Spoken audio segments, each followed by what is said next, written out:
Yes, friends, let's discuss third rule to draw the ray diagrams. Look here, a ray passing through the center of curvature of a concave mirror are directed in the direction of the center of curvature of a convex mirror. After reflection is reflected back along the same path. A ray passing through the center of curvature of a concave mirror or directed in the direction of the center of curvature of a convex mirror after reflection is reflected back along the same path. So ఇక్కడ first మనం concave mirror discuss చేద్దాం. This is the principal axis and obviously this is the concave mirror. So and I'm drawing here, this is the one ray and I'm showing this is center of curvature. So this point is pole and this is the focus. So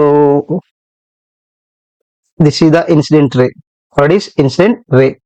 so A light ray అయితే centre of curvature నుంచి వెళుతుందో అది reflect అయిన తర్వాత మళ్ళా అదే path లో వెళుతుంది. అది మనకి third rule. So this is the concave mirror and this is the principal axis. ఇలా ఒక లైట్ రే తీసుకున్నాను, అక్కడ ఇన్సిడెంట్ అయింది. సో అది దేని గురించి పాస్ అవుతుంది అంటున్నాను? Centre of curvature. సో ఇక్కడ ఇచ్చారు చూడండి, a ray passing through the center of curvature of a concave mirror. So concave mirror యొక్క సెంటర్ ఆఫ్ కర్వేచర్ నుంచి వెళుతుంది. ఇప్పుడు నేను దీన్ని ఏబి అంటున్నాను.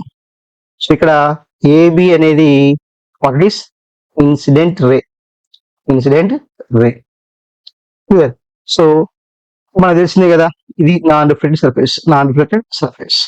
సో ఇప్పుడు మనకి అది ఆబ్వియస్ గా రిఫ్లెక్ట్ అవుతుంది. మళ్ళా ఎక్కడైతే ఇన్సిడెంట్ అయిందో అదే పాయింట్ నుంచి అదే పాత్ లో ఇలా వెళ్ళిపోతుంది. అంటే it is passing through the same centre of curvature. So అది కూడా ఇక్కడ సేమ్ చూపిస్తున్నాం. ఏ రే అయితే మనకి ఇలా ఇన్సిడెంట్ అవుతుందో అది సెంటర్ ఆఫ్ కర్వేచర్ నుంచి వెళుతుంది.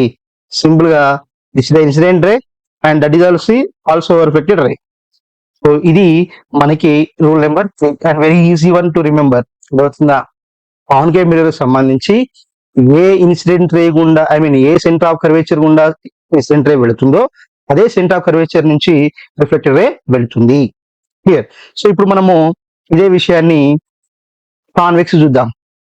సో కాన్వెక్స్ లో ఇంతకుముందు డిస్కస్ చేసినట్టే మనము కాన్వెక్స్ మిర్రర్ లో మనకి ఎట్టి పరిస్థితుల్లో కూడా రే అనేది మనకి సెంటర్ ఆఫ్ కర్వేచర్ నుంచి మూవ్ కాదు.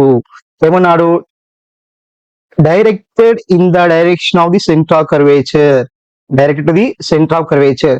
సో ఇక్కడ నేను ఇలా ఒక లైట్ రే తీసుకున్నాను. This is the light ray. So దాన్ని ఎక్స్టెండ్ చేస్తే దేని నుంచి వెళ్తుందట, దేని వైపు వెళ్తుందట? Centre of curvature. సో ఇక్కడ మనకి ఏదైతే లైట్ రే ఉందో ఆ లైట్ రే అనేది it is direct towards centre of curvature. ఇలా ఎక్స్టెండ్ చేస్తే మనకి అది ఎలా ఉంటుంది? Direct towards centre of curvature. Clear? So కాబట్టి ఇక్కడ మనము సింపుల్ ఇక్కడ ఏం చూపిస్తామంటే ఇలా డైరెక్టెడ్ అని డాట్స్ పెడతాం. ఓకేనా? సో మళ్ళా అది ఎలా ఇన్సిడెంట్ అయిందో అదే పాత్ లో మళ్ళా వెనక్కి వెళ్ళిపోతుంది. అంటే మళ్ళా సేమ్ ఇన్సిడెంట్ ఏమో direct towards centre of curvature అంటాము, రిఫ్లెక్టెడ్ కూడా సేమ్ సెంటర్ ఆఫ్ కర్వేచర్ నుంచి దూరంగా వెళ్ళిపోతుంది. After reflection is reflected back along the same path. ఎక్కడైనా సేమ్ పాత్, ఏ పాత్ లో వచ్చిందో మళ్ళా అదే పాత్ లో వెళ్ళిపోతుంది. కాబట్టి ఇది different one. Centre of curvature అనేది మనకి మిగతా వాటితో పోల్చినప్పుడు, సో ఇక్కడ రెండు కాన్కేవ్ అయినా కాన్వెక్స్ అయినా కూడా ఒకటే స్టేట్మెంట్ ఏంటి?